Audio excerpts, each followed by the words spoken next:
मुंबईतले आपण ही सध्याची दृश्य पाहतोय। लालबागच्या राजाच्या विसर्जन मिरवणुकीला आता प्रारंभ झालेला आहे आणि यामध्ये आपण पाहतोय हजारोंच्या नव्हे तर लाखोंच्या संख्येनं गणेश भक्त सहभागी झालेले आहेत। बाप्पाला निरोप देण्यासाठी ही सर्व मंडळी या ठिकाणी जमलेली आहेत। काही वेळापूर्वी आरती संपन्न झालेली आहे आणि त्यानंतर हा लाडका बाप्पा आता विसर्जनाच्या दिशेने मार्गस्थ होतोय। यंदाचा गणेशोत्सव मोठ्या धुमधडाक्यात साजरा करण्यात आलेला आहे। मुंबई, पुणे या प्रमुख शहरासह राज्यातील घरोघरी गणरायाचं मोठ्या भक्तिभावानं स्वागत करण्यात आलेलं होतं आणि आज गणेशोत्सवाचा शेवटचा दिवस आहे। राज्यभरात गणरायाचं विसर्जन केलं जाणार आहे। मिरवणूक रस्त्यावर विविध विषयांवरील आधारित रांगोळीच्या पायघड्या सुद्धा मिरवणूक मार्गावर घालण्यात आलेल्या आहेत आणि सध्याची आपण ही दृश्य पाहतोय थेट मुंबईतली लालबागच्या राजाच्या मिरवणुकीची। हजारोच्या संख्येनं गणेश भक्त मिरवणुकीमध्ये सहभागी झालेले आहेत। लाडक्या बाप्पाला निरोप देण्यासाठी गणेश भक्तांची आपण ही मांदियाळी पाहतो।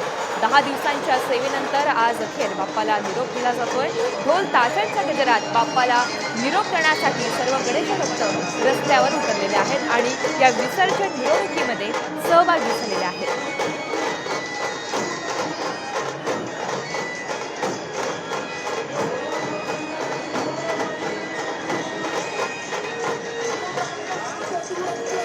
गणेश गल्लीच्या राजानंतर म्हणजे अर्थातच मुंबईचा राजा हा सुरुवातीला मिरवणुकीमध्ये सहभागी होतो आणि त्याच्या पाठोपाठ लालबागच्या राजाचं प्रस्थान झालेलं आहे। मुंबईच्या रस्त्यांवर आपण पाहतोय भक्तीचा हा सागर लोटलेला आहे।